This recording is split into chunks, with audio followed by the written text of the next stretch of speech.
Yo mga lods, musta kayo? Wala sa plano to pero nandito ako ngayon sa may ano. Yan, dyan banda, dyan. Katmon yan, Katmon.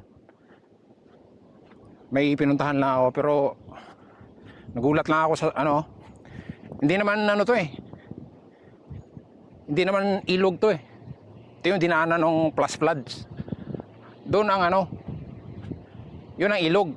Pero halos kalibil na siya oh. Ito yung delikado pagka may ulan.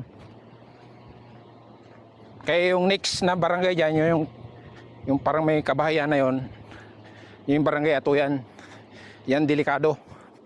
Kasi yung barangay nila, ito na yun oh, dinaanan ng plus flood.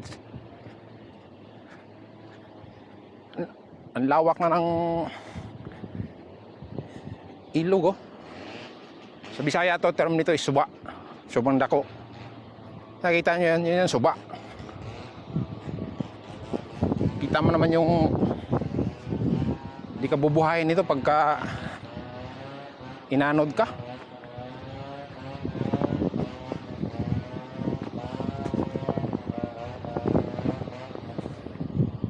You know?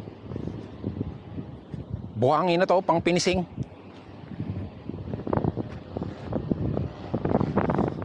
Lang. Thank you. Salamat sa panonood.